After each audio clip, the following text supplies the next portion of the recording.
पतञ्जलिं पाणिनिं सूत्रकारं च प्रणतोऽस्मि मुनित्रयम् योगेन चित्तस्य पदेन वाचा मलं शरीरस्य च वैद्यकेन योपाकरोत्तं प्रवरं मुनीनां पतञ्जलिं प्राञ्जलिरानतोऽस्मि।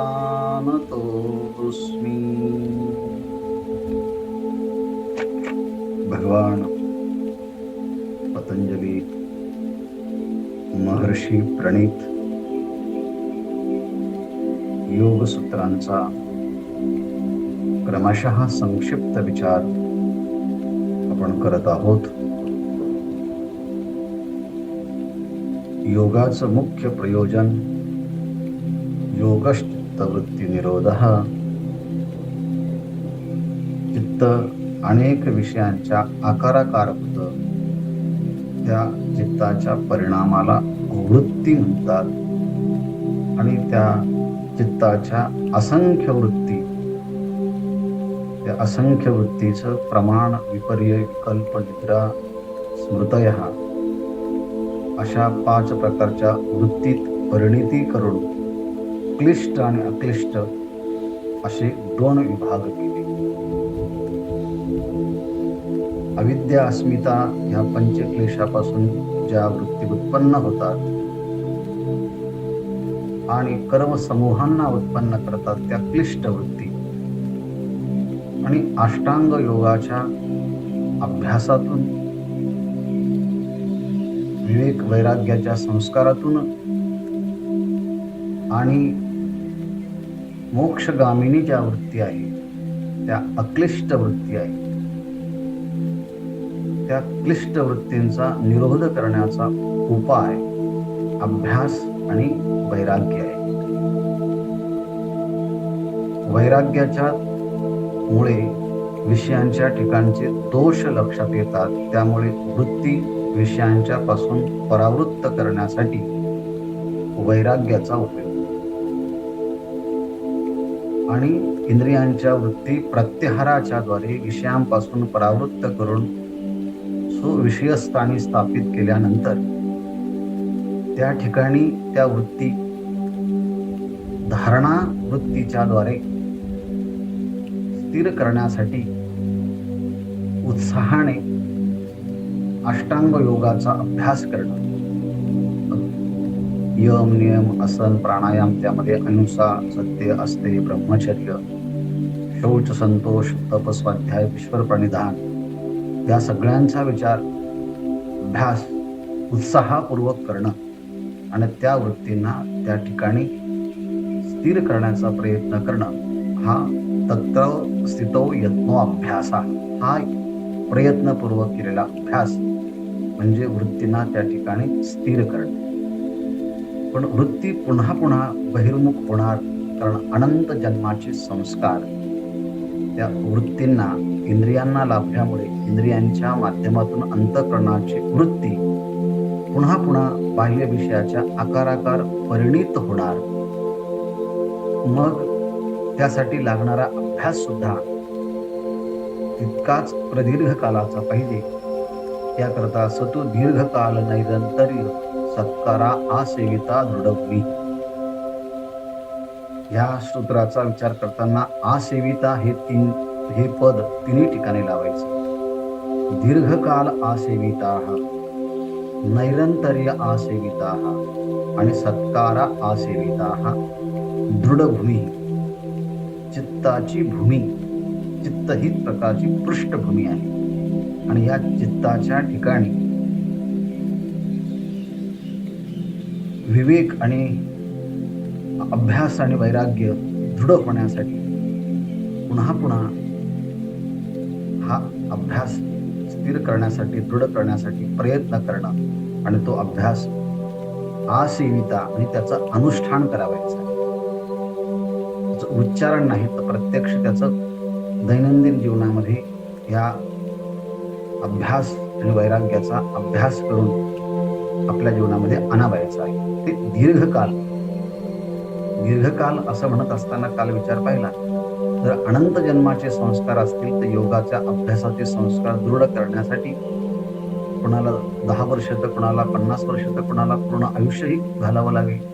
पण हे करत असताना ती दीर्घकाल साधना चालू ठेवणं अत्यंत आवश्यक आहे. दीर्घकाल आसेविता. पण त्याचबरोबर दीर्घकालाच्या मध्ये दुसरं पद घातलं आहे, नैरंतर्य आसेविता.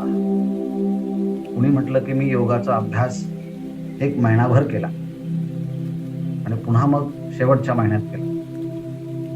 जानेवारी त्या 1 महिन्यामध्ये एक अभ्यास केला महिनाभर आणि डिसेंबरमध्ये 1 महिनाभर अभ्यास केला. हा दीर्घकाल झाला. पण मधल्या काळात जे महिने गेले त्याला तुम्ही आलात का? चिंतन केलं का? अभ्यास केला का? जर केला नसेल तर मग प्रत्येक महिन्यात आणि प्रत्येक दिवशी आणि प्रत्येक क्षणाला त्या अभ्यासाची पद्धत चालू ठेवणं, त्याला नैरंतर्य असं म्हणतात. निरंतरता. त्या निरंतरतेमुळे संस्कार दृढ होत जातात. त्याचं मूल्य, त्याचं महात्म्य निरंतर साधना करणाऱ्या साधकांना प्रकर्षाने जाणवेल. अधूनमधून साधना करणाऱ्यांना ती कदाचित जाणवणार नाही. म्हणून नैरंतर्य आसेविता. आणि तिसरं महत्वाचं आहे, सत्कारा आसेविता दप्पी. आपण जी साधना करतो ती आदरपूर्वक, ती मन लावून, समर्पणाने, एकाग्रतेने, त्याच्याशी एकरूप होऊन जर ती साधना केली तर चित्ताच्या मध्ये निर्माण झालेले संसाराच्या दिशेने प्रवाहित होणारी जे चित्तवृत्ती आहे त्या चित्तवृत्तींचा निरोध ह्या वैराग्याच्या अभ्यासाने हा दृढ होत जातो. आणि मग हा वैराग्याचा अभ्यास दृढ होत गेला की ज्यामुळे चित्त विक्षिप्त होतं, त्या विक्षिप्त होण्याचं कारण आपल्याच चित्तामध्ये अनंत जन्माच्या असणाऱ्या वासना, अनंत जन्मामध्ये असणारा कर्मोपभोग केल्यामुळे निर्माण झालेले संस्कार, आणि ते संस्कार आतमध्ये असतात.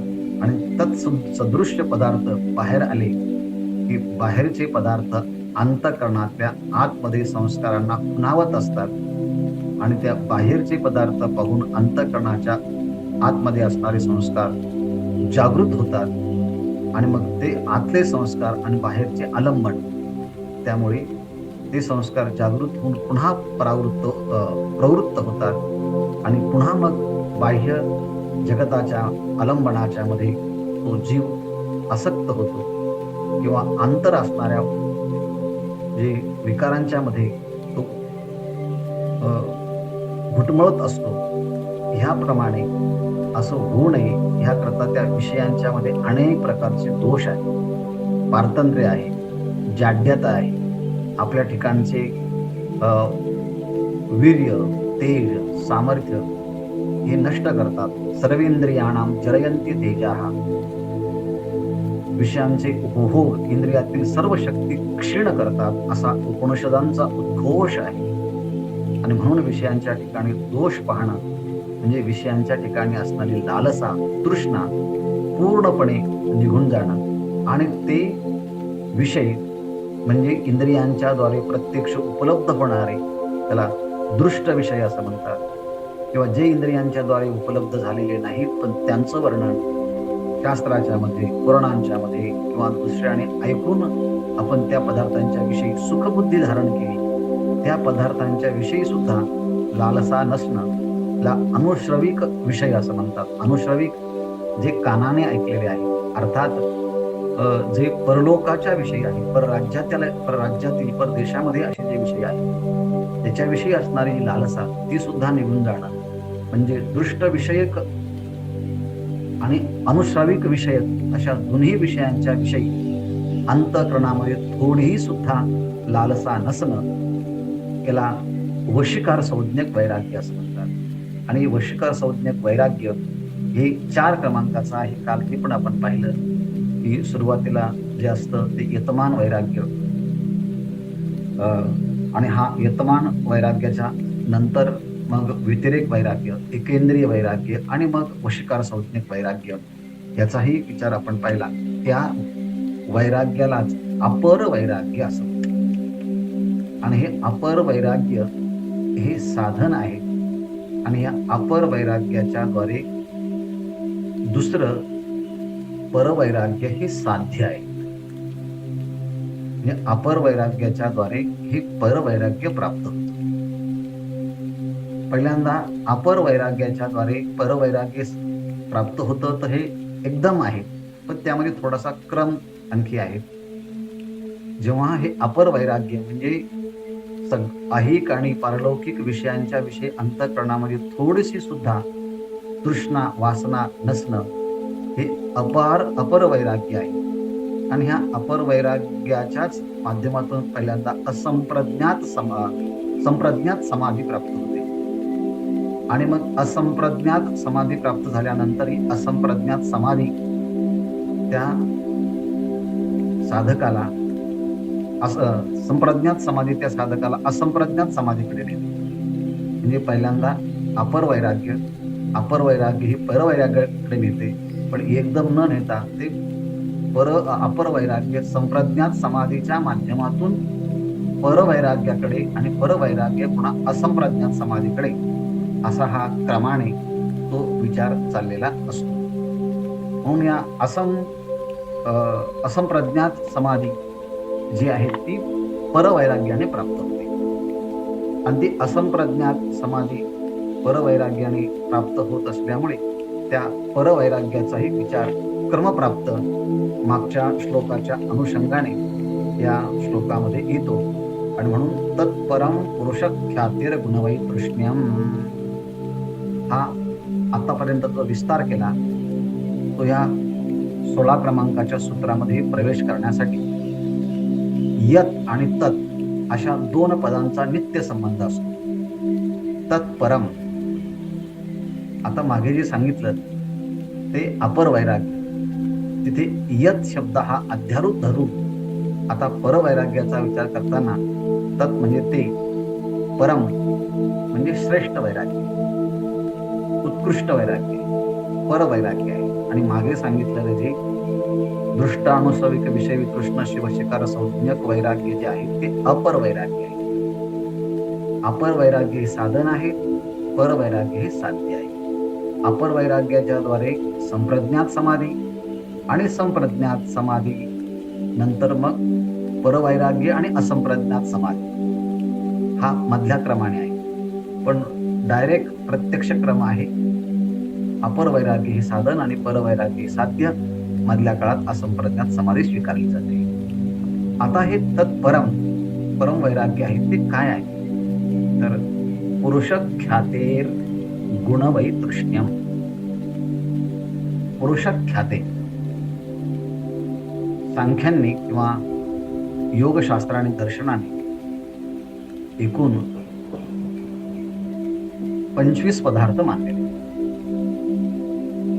आणि त्या 25 पदार्थांचा विचार करण्याकरता आता वेळ नाही, पण तरी देखील आपण पुढे कधीतरी बघूया. तर त्यामध्ये प्रकृती आहे, महत आहे, पंचतन्मात्रा आहे, पंच महाभूत आहे, 10 इंद्रिय आहे.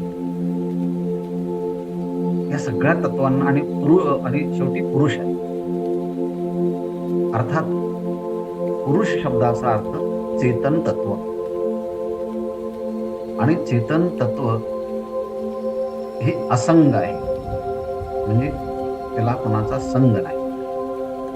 ते अपरिणामी आहे, ते कशामध्ये परिणित होत नाही. ते नित्य आहे, शाश्वत आहे, अपरिणामी आहे.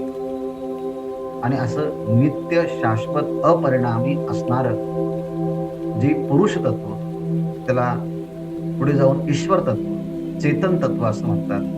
त्या चेतन तत्वाचा दर्शन झाल्यानंतर पुरुषख्याते शब्दाचा अर्थ आहे ख्या ख्याती म्हणजे वर्णन करणे. आणि पुरुषख्याती त्या पुरुष असणाऱ्या तत्वाचं वर्णन आता झाल्यानंतर ते पुरुष तत्व मी आहे. अशा प्रकारचं ज्ञान होतं. आणि अशा प्रकारचं ज्ञान होणं म्हणजे सात्विक वृत्ती आहे. पण ज्ञान हे सात्विक वृत्तीमध्ये होत असतं. म्हणजे आता पर्यंत ह्या परवैराग्याच्या संबंधाचा विचार करताना जिथे तमगुणात्मक वृत्ती इतकिंचितही नाही, जिथे रजगुणात्मक वृत्ती इतकिंचितही नाही, फक्त आता सत्वगुणात्मक वृत्ती आहे. आणि ही सत्वगुणात्मक वृत्ती प्रकाश, ज्ञान, वैराग्य, ऐश्वर्य अशा लक्षणांनी ती अभिव्यक्त होत असते. आणि सत्वात संजायते ज्ञानम, या सत्वगुणाच्यामुळे ज्ञान प्राप्त होतं. आणि त्या ज्ञानाच्या द्वारे प्रकृती किंवा बुद्धी किंवा चित्त हे त्रिगुणात्मक आहे, ते जड आहे, ते परिणामी आहे. आणि चेतन तत्व जे आहे ते अपरिणामी आहे, नित्य आहे, कुटस्थ आहे. असा दोन्हींच्या भेदाचं ज्ञान, दोन्हींच्या पृथक्करणाचं ज्ञान झाल्यानंतर आता सत्वगुणाच्या विषयी सुद्धा लालसा राहत नाही, तृष्णा राहत नाही. म्हणून शब्दाचा प्रयोग केला आहे गुण वै तृष्ण्यम. आता सत्वगुणाच्या विषयी सुद्धा लालसा, तृष्णा राहत नाही. म्हणजे सत्वगुणात्मक ज्ञानाची सुद्धा आता वैराग्य प्राप्त होतं. म्हणजे आता सत्वगुणाच्या विषयी वैराग्य प्राप्त होतं. मग आता मी जर साक्षात चेतन तत्व आहे, मी असंग अपरिणाम आहे, नित्य आहे, तर मग आता मला दुसऱ्याच्या ज्ञानाची गरज नाही. मग आता सत्वगुण, रजगुण आणि तमोगुण, तम आणि रज तर नाहीच नाही, पण सत्वगुणाच्या विषयी सुद्धा पूर्णपणे आता अनासक्ती निर्माण झाली. आणि स्वतःच साक्षीत्वाने, चैतन्य तत्वाने बोध प्राप्त झाला. आणि मीच केवळ अपरिणामी आहे, बाकी सगळ्यांचा परिणाम होतो, ते नष्ट होणारे आहे, मी मात्र नष्ट होणार नाही. असा प्रत्यक्ष साक्षात बोध जेव्हा होतो तेव्हा कोणत्याच गुणांच्या विषयी आता त्याला लालसा, तृष्णा राहत नाही. म्हणून गुणवय तृष्ण्यम. आपण जर विचार केला असेल सूक्ष्म, तर अपर वैराग्याच्या विषयी विचार करताना दृष्ट अनुश्रविक विषय वितृष्णस, दृष्ट आणि अनुश्रविक विषयांच्या विषयी वैराग्य आहे. तर परवैराग्याची व्याख्या करताना गुणवै तृष्ण्यम, गुणांच्या ठिकाणीच वैराग्य आहे. मागचा एक गुणांचा परिणाम म्हणजे इहलोकातील किंवा परलोकातील विषय आहे. पण हे विषय ज्याच्यामुळे उत्पन्न होतात, जे गुण आहे, त्या गुणांच्या विषयीच तृष्णा. आता तिथे ना सत्वगुण, ना रजगुण, ना तमगुण, केवळ चेतन तत्वच तदा द्रष्टू स्वरूपे अवस्थानम, हा जो मागचा भाग आहे, केवळ द्रष्टा आणि द्रष्टाच असतो, केवळ स्वरूपस्थिती असते. आणि अशा ह्या स्वरूपस्थितीच्या मध्ये आनंदाचे उद्गार त्या साधकाच्या अंतःकरणातून उत्पन्न होतात. आणि तो असं म्हणतो, यस्य उदये, ज्या परम वैराग्याचा उदय झाला असताना प्रत्युत ख्यातिरेव मन्यते प्राप्तम, आणि ही विवेक ख्याती प्राप्त झाल्यानंतर त्याच्या अंतःकरणातून उद्गार निघतात, प्राप्तम प्रापणीयम, जे मला प्राप्त करायचा होता मोक्ष, तो मी आता प्राप्त केलेला आहे. क्षीणाः क्षेतव्यः क्लेशाः, ज्या क्षीण वृत्तींचा, क्लेशदायक वृत्तींचा विरोध करायचा होता, त्या क्षीण वृत्तींचा पूर्णपणे आता माझ्याद्वारे, अभ्यासाच्या द्वारे सगळ्या वृत्तींचा विरोध झाला. आणि छिन्ना क्लिष्ट परवाहा भव संक्रमाहा, आणि जन्मवृत्तीचा हा जो काही संक्रमण चालू होता, जन्मानंतर पुन्हा जन्म, मृत्यूनंतर पुन्हा मृत्यू, अर्थात जन्म आणि मृत्यू, ही जी परंपरा या प्रकृतीची तादात्म्य साधल्यामुळे, आसक्ती साधल्यामुळे झाली होती, आता ती माझी जन्म मरणाची परंपरा संपली. क्षीणवृत्तींचा, क्लेशवृत्तींचा विरोध झाला.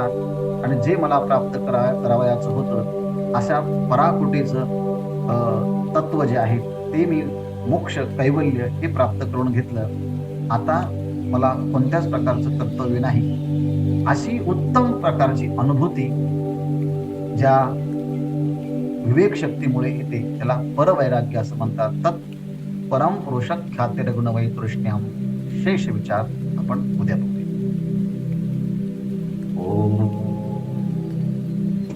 पूर्णमदः पूर्णमिदं पूर्णात् पूर्णमुदच्छते पूर्णस्य पूर्णमादाय पूर्णमेवावशिष्यते